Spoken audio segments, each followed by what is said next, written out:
tentou chutar direto, bateu, golaço!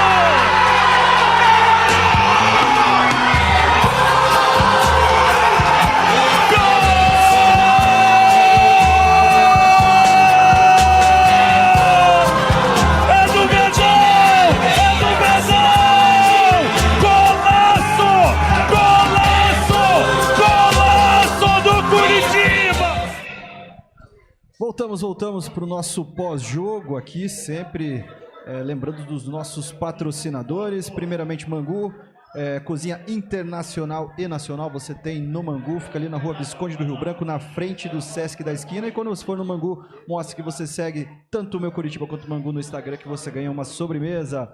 Alticlean, segundo lar do autista, todo tratamento especializado para os autistas. Você encontra na Alticlean. Fica ali muito bem centralizada, fica muito bem localizado no centro de Curitiba. Mais informações em alticlean.com.br. E Carnívoro e carnes assadas do estilo americano, sanduíches, hambúrgueres. Carnívoro fica no Souk e no Shopping Jockey Plaza e também no Boulevard Curitibano. E quando você for nessas unidades, vá até o caixa e fale nosso cupom de desconto Meu Curitiba, que você ganha 10% de desconto. Também vou convidar você para curtir essa live aqui também. Não é porque o Coxa perdeu que o nosso trabalho fica em vão aí também, né? Curta a nossa live, se inscreva no nosso canal. E é isso. Vamos lá. César, você quer dar o seu adeus? Mais uma vez caí do cavalo, cara. Vim pra cá otimista, brinquei hoje de tarde lá no grupo nosso no WhatsApp, dizendo, olha, o Curitiba nessa turnê aí vai conquistar 4 pontos no mínimo e contava com os 3 pontos hoje contra a Ferroviária, né? Um time que tem ali na opção no banco o Thiago Lopes e o Wesley Pomba, e o Curitiba foi superado pelo Carlão, né? Chamaram demais o adversário e é aquela história, cara, a gente tem que cair na real, que tem que investir no time, tem que trazer peças para resolver. Tem 2 jogadores que podem ser reforço, é o Morisco, e eu não sei como é que vai estar a condição aí também do glorioso De La Torre, mas eu espero que ele logo volte aí para o Curitiba. Fase final já está começando a treinar com bola. Precisa, e nós precisamos, viu, Thiago, arrumar, como disse aí, a nossa saga, cara, continua essa maldita lateral direita. Nathanael, que a galera nunca gostou, que nunca caiu nas graças, ele vai embora, e o Alex Silva também não dá jeito. Enfim, na esquerda também tudo complicado. E um detalhe também que tem que ser dito aqui, eu quero aproveitar porque eu não participo das lives, então é um momento que eu quero dizer aqui uma cornetagem para finalizar. O Cruzeiro estava certo. O Ronier ainda é um jogador em formação. Muito caro pagar 40 milhões, 60 milhões num jogador em formação. Então não dá para contar também com o Ronier, esperar que ele resolva a nossa vida, não vai resolver.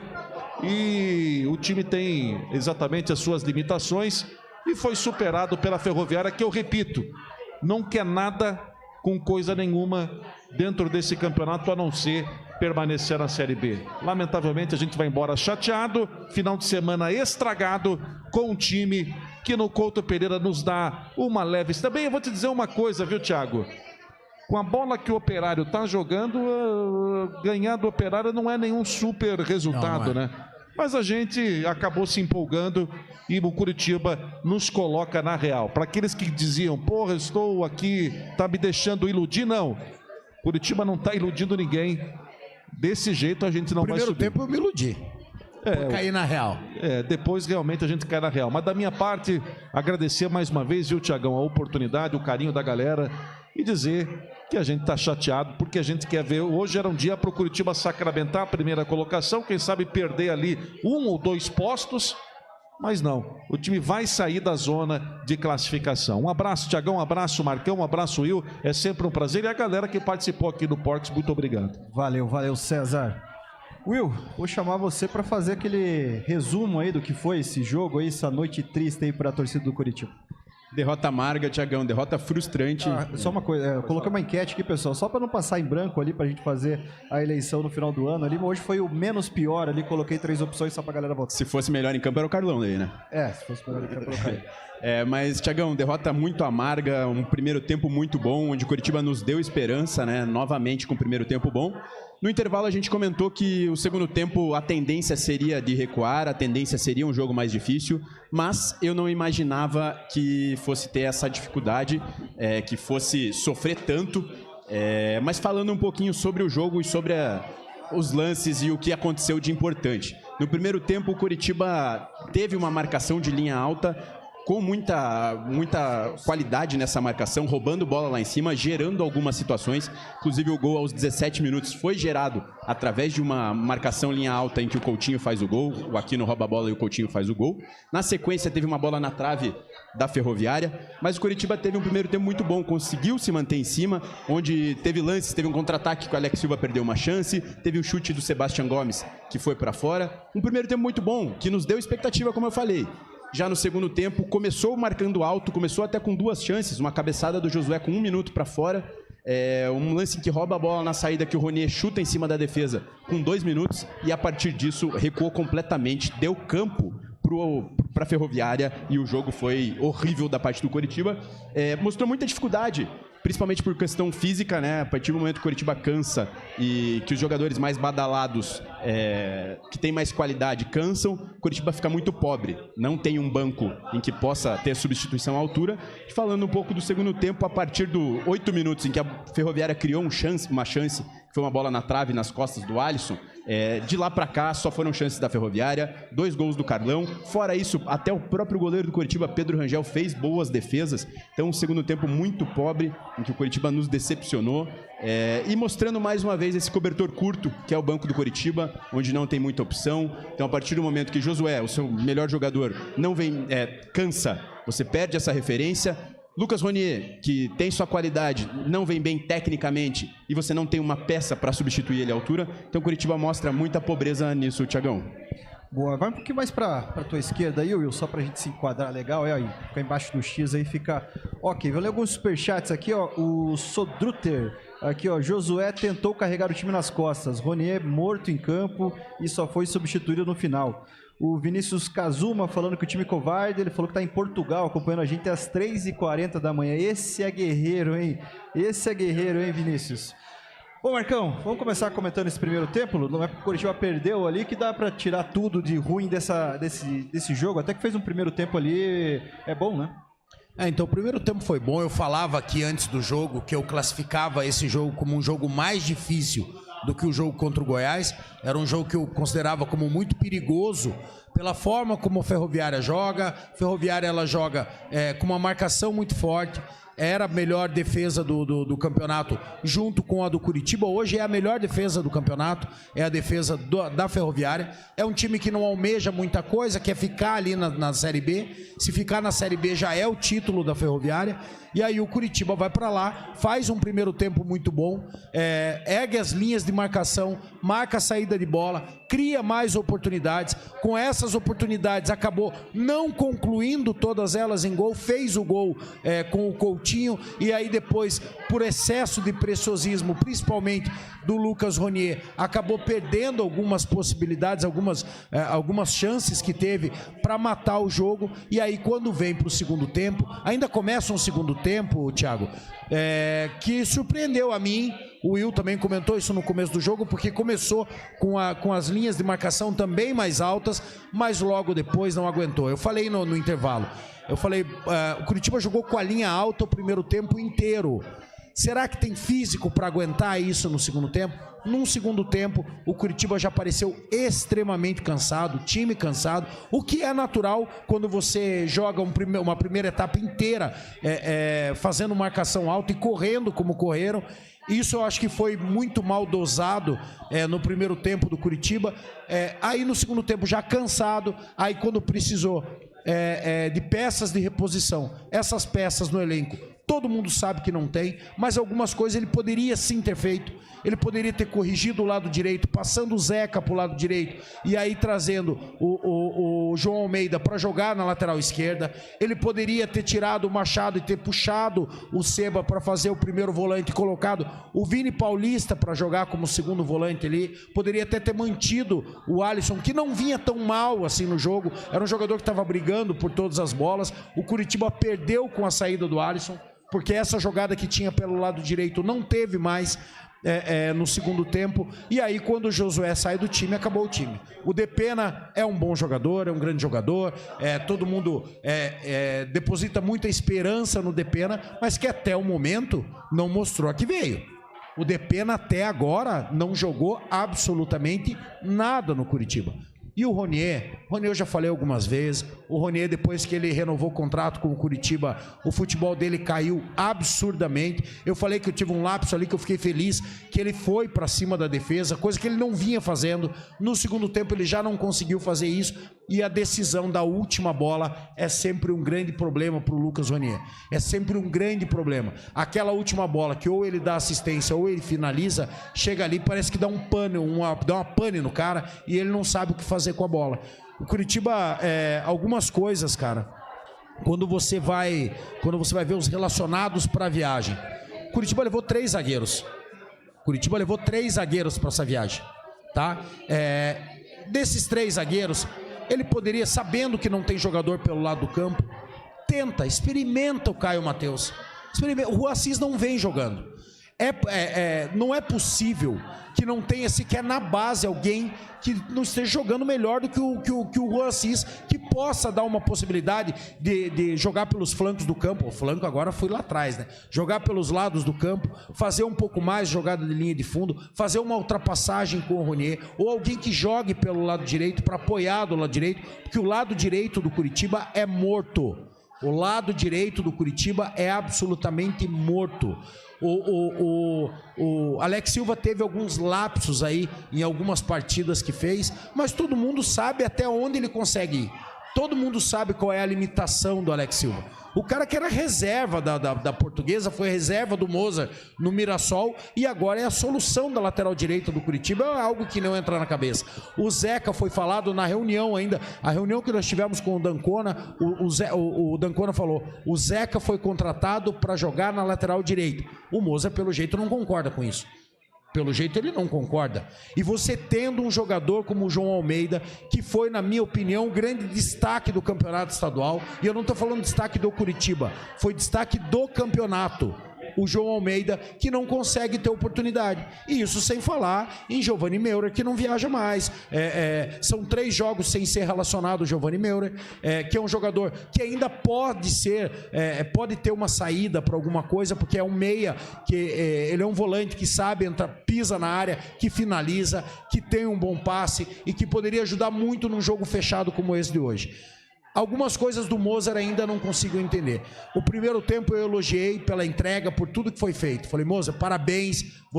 Agora, quando precisa de algo diferente, aquele negócio que eu já falei, o Will já falou várias vezes, quando você mesmo sem substituir, você consegue mudar a maneira de jogar com as peças que você tem em campo. Posso dar um exemplo, Marcão? O Mozart não tem essa qualidade. Posso dar um exemplo? O pessoal tá falando bastante do Ronier e não tem como defender o Ronier hoje, que foi muito mal, principalmente no segundo tempo. Mas custava tentar colocar ele na ponta direita ali, principalmente quando colocou o Vini Paulista em campo, cara. É um jogador que, não tá rendendo aqui, vamos tentar ali, cara. Mas não, é pragmático.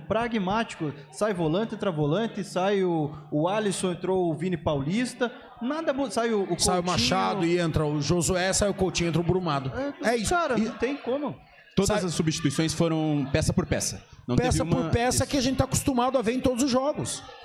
Não existe nada de diferente, absolutamente nada. E assim, já seria uma grande mudança se ele coloca o João Almeida no campo. Que daí é uma peça por peça, mas gera mais ofensividade.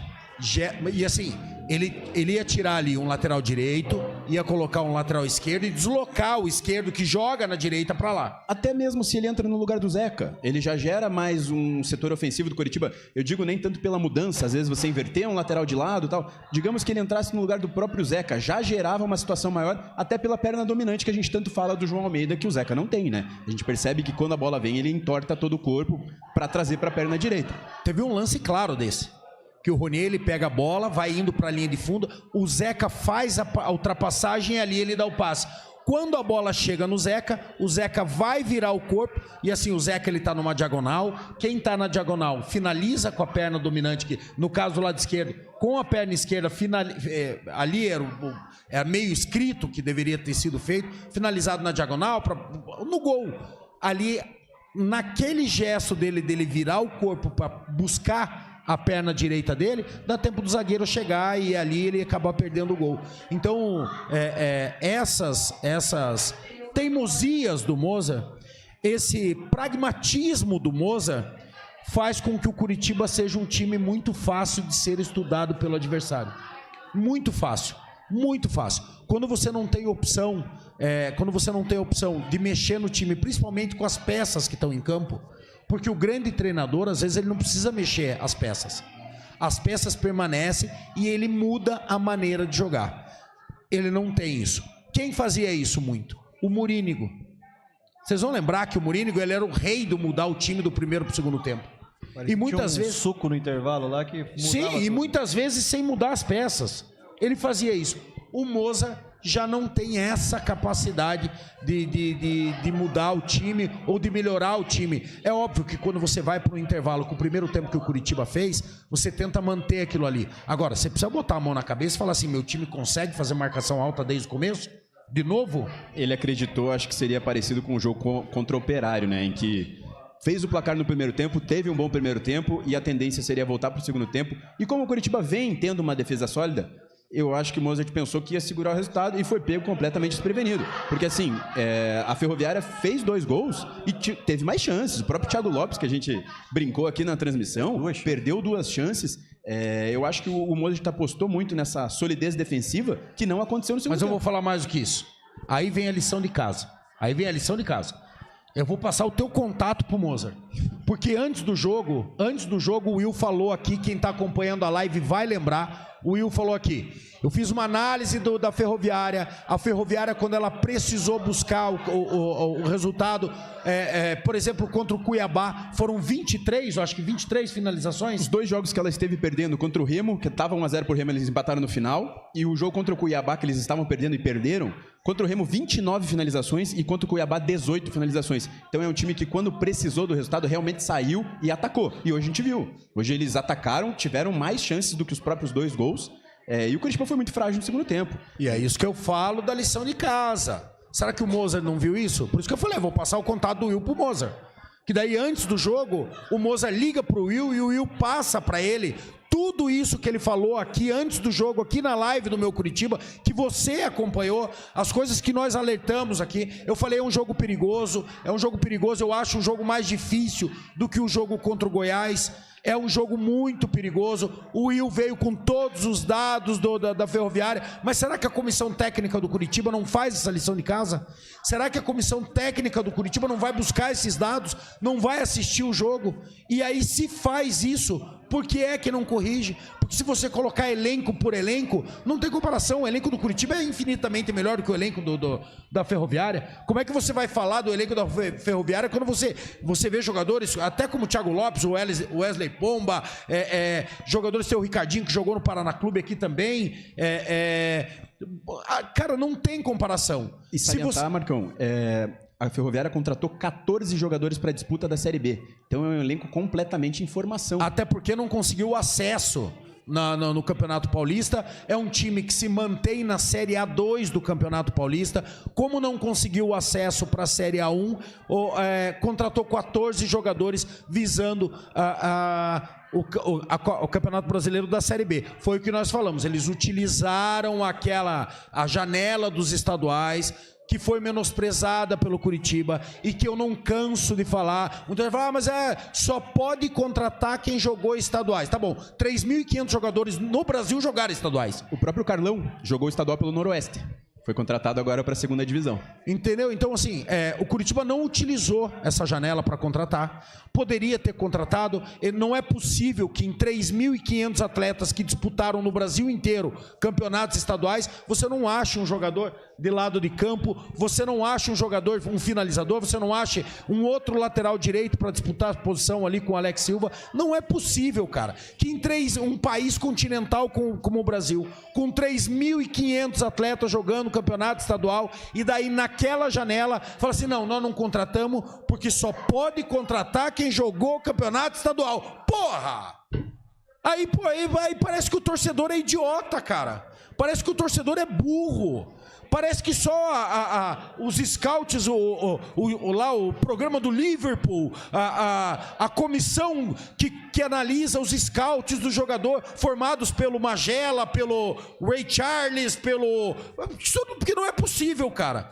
Não é possível. Sabe? E aí tira o torcedor pra trouxa quando vai falar de scout, de programa de contratação, quando você vem lá e anuncia o Moledo, que o ano passado jogou 20 minutos o ano inteiro. Quando você pega o scout de um jogador desse, você fala assim, não, pode contratar, que o ano passado ele jogou 20 minutos, agora nesse ano ele vai render. O Curitiba contratou 4 zagueiros. O Curitiba contratou o Thiago Kozert, o Curitiba contratou o Matias Fraquia, contratou o Maicon e contratou o Moledo. Quem são os titulares do time? Bruno Melo, que estava o ano passado, e o Guilherme Aquino, que é da base. E aí você espera o que desse elenco? O que você espera desse elenco quando você vê a formação do time contratando... só oportunidades de mercado, que é o que eles falam, a oportunidade de mercado. O que é oportunidade de mercado? O cara que não tem oportunidade de jogar em lugar nenhum? Essa é uma oportunidade de mercado. Aí para o Curitiba, que faz, que tem um orçamento que tem, que gastou o que gastou e gasta o que gasta para montar um time para a Série B do Campeonato Brasileiro, vai jogar contra a Ferroviária de Araraquara, um time que está na 2ª divisão do Campeonato Paulista, e perde o jogo, porque não tem opção. No segundo tempo você olha para o banco de reserva, eu não sei quem chora mais. Eu não sei se é o Moser, olhando, se é o treinador da Ferroviária, que olha e tem o Wesley Pomba. Acontece que as substituições que foram feitas pela Ferroviária surtiram efeito. As do Moser não. As do Moser fez o time cair ainda mais do que já estava. Caiu muito mais, porque daí o Brumado... Eu não sei se era a hora de tirar o Coutinho. O Coutinho... Eu coloquei ele com um grande destaque aqui do primeiro tempo, acho que você também colocou ele como destaque. Era um jogador que estava combatendo ali a saída de bola. O Curitiba perdeu essa força ofensiva que tinha na saída de bola do time da Ferroviária, e era um jogador que estava agredindo ali na frente. Mas eu acho que foi mais por questão física. O Coutinho teve um primeiro tempo muito intenso, ajudando, como a gente falou, ofensivamente e defensivamente, ajudou muito na marcação, além do gol.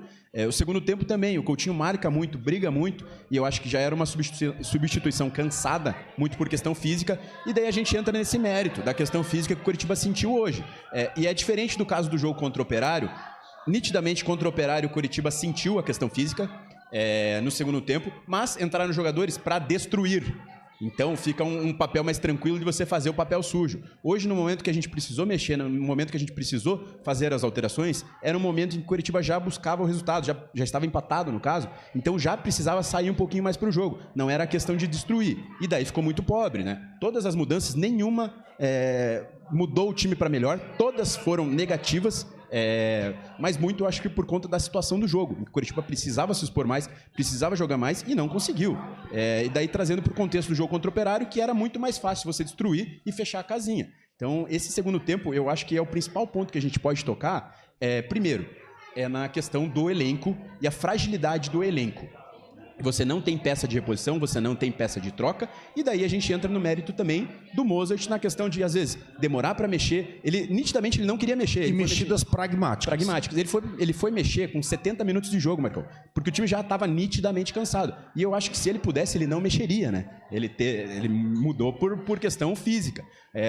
Respondendo a sua pergunta do Gustavo Coutinho, que estava muito bem no jogo. Mas eu acho que o problema não foi nem a entrada do Brumado. O Brumado, a partir do momento que entrou, foi muito pouco abastecido e a gente cansou de ver bolas. Brumado dominando com 3, 4 zagueiros perto dele. Um time longe, um time que não estava nada aproximado. A aproximação não aconteceu mais. Isso. Então eu acho que é essa a questão. Mas a principal fragilidade que a gente expõe ali é a questão do elenco, sabe? A gente bate no ponto do Lucas Ronier. O Lucas Ronier vem mal. Mas tá, ele vai sair, vai entrar quem? Daí você fica naquela expectativa do Ronier, mesmo mal, tirar um coelho da cartola porque ele tem sua qualidade. Ele vem mal, mas ele não tem um substituto à altura. E, mais uma vez, até é cansativo ficar batendo sempre nessa tecla, o Josué, a gente sofre hoje da Josué dependência. Se o Josué cansa, se o Josué não consegue mais ter o mesmo rendimento, Curitiba fica muito pobre ofensivamente. É o jogador mais qualificado, mas não dá para você ficar refém de um jogador. Curitiba tem que ter mais opções. Isso aí, superchats aqui na tela, deixa eu ver aqui, o Ricardo Lima falando que time sem vergonha, fora Ronier, também falando fora Mozart, retranqueiro. Pedro Loyola aqui, esse elenco é um lixo, mas não dá para usar isso como muleta em todas as cagadas que o Mozart faz. O William Thomas sempre vai ser o maior culpado, mas o Mozart tem que ser cobrado também por algumas substituições. E o Luizinho manda aqui William Thomas e sua flauta mágica. O pessoal aí concordando também aí com essa falta de criatividade, digamos assim, do Mozart, né, que não consegue mexer com o próprio time dentro de campo, quando substitui uma peça por outra ali. A gente sabe que o elenco é fraco, mas hoje a gente sentiu que o nosso treinador também não é lá grande coisa. Hoje era jogo para pontuar, né, Tiagão? Independente da vitória, dos 3 pontos ou não, mas era um jogo que o Coritiba precisava pontuar. E até pela dinâmica de jogo, pelo primeiro tempo que foi, onde o Coritiba foi muito superior, não dava para perder essa partida. Não dava. E assim, expõe fragilidades. A gente tem que elogiar quando é para elogiar, como foi o jogo passado, em que o Coritiba mostrou uma qualidade muito boa no primeiro tempo e soube se defender no segundo tempo. Nesse jogo, expôs completamente algumas fragilidades, que daí é mesmo bater na tecla. É questão de elenco e questão da dificuldade no Mozart para mexer e fazer algo de novo no time do Coritiba quando precisa, né? Quando precisa sair atrás do resultado. Eu concordo com você, cara, e vai além disso. Eu acho que mais até do que as substituições é a montagem do elenco que vai viajar, que vai ser relacionado. Eu não consigo entender ainda a questão do Giovanni Meurer sem oportunidade. Eu não consigo entender, ou pelo menos tentar, o Caio Mateus, um cara que o Coritiba fez um investimento nele. Não fez, contrato. Na verdade, não fez, né? Não fez? Não, ele veio de graça e ficou uma porcentagem pro São Paulo. Não, ele ganha salário, não ganha? É funcionário do clube, não é? É isso aí. Pelo menos tentar com o cara. Então, assim, o treinamento é muito ruim, cara. Rubens Minelli... Deve ser uma tiriça. Deve ser uma tiriça. O Rubens Minelli, ele falava uma frase assim: se você tem um jogador ruim no elenco, manda embora, demita, mande pra casa do chapéu. Porque se ele tá no elenco, uma hora ele vai jogar. Uma hora ele vai jogar. Giovanni é esse cara. Giovanni é fraco. Giovanni é ruim, ele não conseguiu fazer absolutamente nada de produtivo no Coritiba até agora. O Alex Silva, ele é um jogador esforçado, corre, teve contra o Operário, jogou bem. Hoje, muito mal. Que é um exemplo, Marcão, o lance no final da partida, é um exemplo de que o Alex Silva ele faz a movimentação certa, ele ataca o espaço nas costas do zagueiro, mas a partir do momento que ele precisa ter um pouquinho mais de qualidade técnica, a gente viu o bago que ele deu para ele. Falta. Ele até tem, como a gente falou, ele é esforçado, ele tem força física, ele faz a ultrapassagem certo, mas na hora de demonstrar um mínimo de qualidade, cruzamento ou uma jogada mais ofensiva, ele tem muita dificuldade. E acaba refletindo naquilo que a gente falou. Pô, o Coritiba precisava dessa bola na área. Tá com o Zeca com o pé invertido na esquerda e com o Alex Silva na direita que não consegue cruzar. Uma substituição, como o Marcão falou, isso. Podia resolver. João na esquerda, passava o Zeca para a direita ali e tentava alçar essa bola na área para o Brunado ou para alguém entrando. Quem poderia ser essa opção do lado direito também, que já fez isso, já fez muito bem, é o próprio Vini. O Vini já foi lateral direito, já jogou como lateral direito. Numa situação como essa, o Zeca não tá bem, o Alex Silva não tá bem, joga o Vini do lado direito, coloca o João Almeida do lado esquerdo, você acaba corrigindo as laterais. Mas pelo menos, talvez não seja ali a melhor opção, mas você precisa ter essa opção na mão. Você precisa tentar para ver se dá certo. Foi essa teimosia do Mozart, foi com o Josué no campeonato estadual inteiro. Ele arrumava 1000 desculpas para o Josué não jogar. O Josué foi reserva nas finais do Campeonato Paranaense. Pasmem vocês. O Josué foi reserva nos 2 jogos contra o Maringá. O Josué ele foi reserva contra o Ceilândia na Copa do Brasil. E ele não tinha espaço no time do Mozart. Não tinha espaço.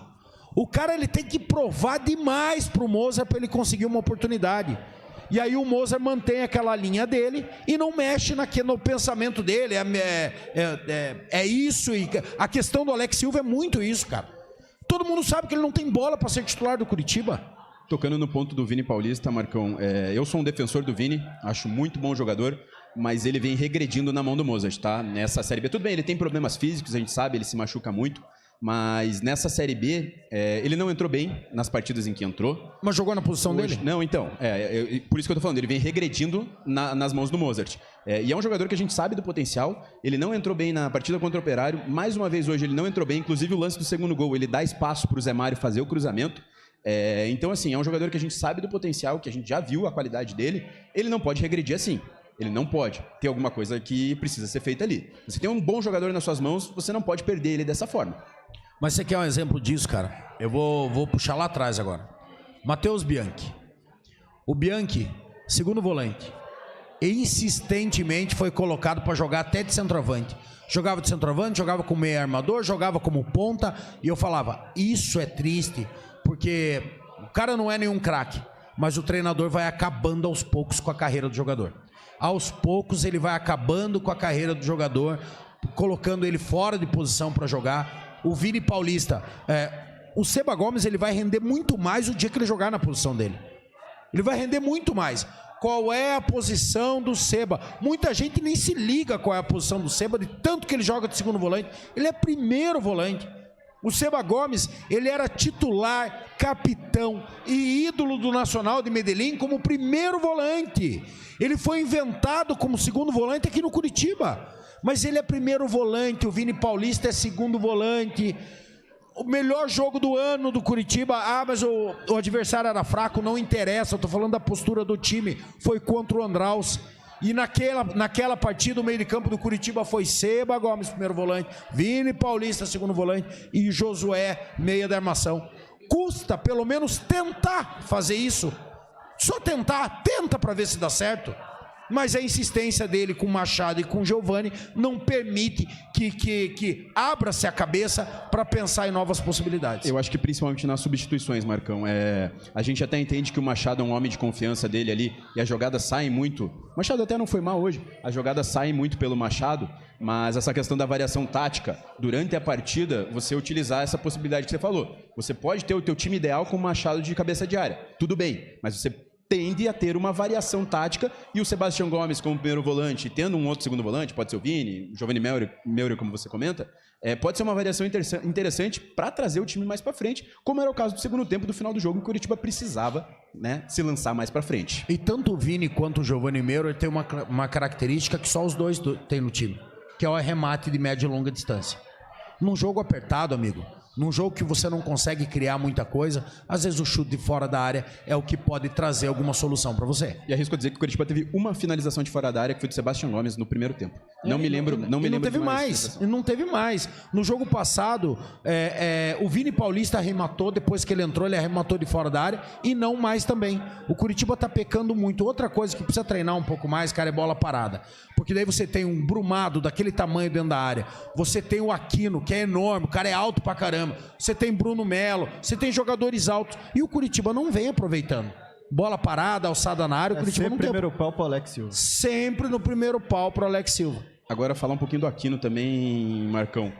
O Aquino fez um baita primeiro tempo, mas como a gente já comentou em outras lives aqui, é um jogador que vai oscilar. É um jogador novo. Ele tá em formação. Até nos 2 gols ele teve sua participação. No primeiro lance ele não consegue afastar a bola, e no segundo gol ele é antecipado. Então é um jogador em formação que tem seu potencial, que a gente vê muita qualidade, mas ele vai cometer erros. E a gente não pode queimar um jogador desse nível. Não, de jeito nenhum. Tem sua qualidade, mas ele vai cometer erro. E uma coisa que precisa melhorar, que eu acho que ficou meio claro hoje, e no jogo contra a Chapecoense, ele é antecipado por jogadores mais baixos. Contra a Chapecoense a gente tomou o gol com o jogador, o atacante Mário Sérgio, antecipando o Aquino, e hoje novamente o Carlão antecipou o Aquino. Então talvez dá uma treinada melhor nesse ponto, que pode ser um ponto frágil do Aquino, que tende a ser um baita jogador. Pedro Loyola aqui, ó. Marcão, pergunta do milhão. O que é mais fácil, William Thomas aparecer numa coletiva após derrota ou o Thiago Lopes fazendo um gol? Olha, ele é palho duro, hein? Porque depois do Operário, o William Thomas apareceu. Hoje, eu acho muito difícil que ele apareça. Até porque, quando ele aparece, ele não consegue explicar. Quando você começa a perguntar, indagar ele a respeito das contratações, nível de contratação dele, ele não tem explicação. Então, o Thiago Lopes também não faz gol. Então, ali a briga é dura. Boa, Will, feliz aniversário, meu. Teu aniversário. Aí, ó. Parabéns. Cara. Não como gostaria, mas normal, Curitiba, né? Curitiba não colaborou. Eu tava, no primeiro tempo, eu tava confiante, contente ali. Mas faz parte, né? A gente às vezes espera até. Acontece isso. com todo mundo. É difícil comemorar um aniversário. Meu aniversário eu comemoro com Curitiba sempre, porque meu aniversário é dia 11 de outubro. outubro, então é um dia antes do aniversário do Curitiba, então independente de resultado, eu e o Coxa estamos comemorando juntos sempre.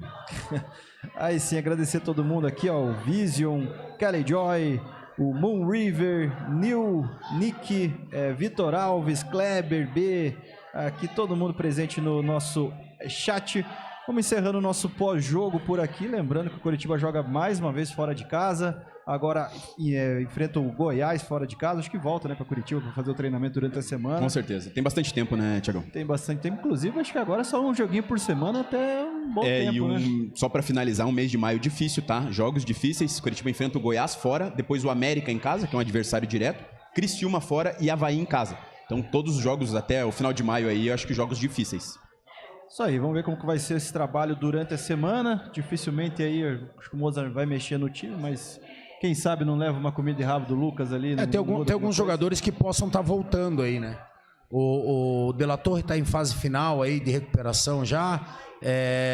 Um que recuperou muito bem, já tá treinando com bola, é o próprio Morisco.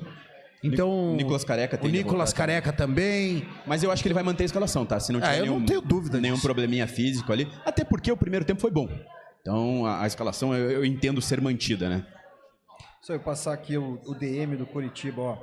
Pedro Morisco está em fase final de aprimoramento físico. Nicolas Careca em transição com a preparação física. Everaldo em transição com a preparação física. E o De La Torre entorce um tornozelo em tratamento com fisioterapia. Então acho que o De La Torre... O De La Torre é o que demora um pouco mais. Mas um que ainda pode dar uma ajuda aí é o Everaldo, cara. Porque é o jogador que pode fazer uma fumaça pelos lados. Que não joga, também tem que ver. Mas é mais pela carência do elenco, pela necessidade, óbvio, do que por ele mesmo, né? Óbvio, pela carência. Porque o Curitiba não tem hoje um jogador que... Eu não tô falando nem substituir o Lucas Ronier. Eu digo até fazer companhia no ataque para ele. O Curitiba não tem. E daí, como se não tem tu, vai tu mesmo, hoje, pasmem, o Everaldo tá fazendo falta. Pois é, estamos com uma presença ilustre aqui, ó, Alexandre Sinechal na casa. Vem falar um pouquinho com a gente aqui, ó. 30 segundinhos, eu sei que ele tá atrapalhando o momento familiar ali, ó. Guarda essa camisa vermelha que tá por baixo aí. Cara, obrigado. Obrigado, Marcão. Porra. Querido Alexandre Senechal, ilustríssimo. O Will tem razão, eu tô com a camisa vermelha por baixo, Olha é verdade. só, É verdade, mas tá escondida. Descobrimos que deu azar. Mas assim, eu acabei de chegar de viagem.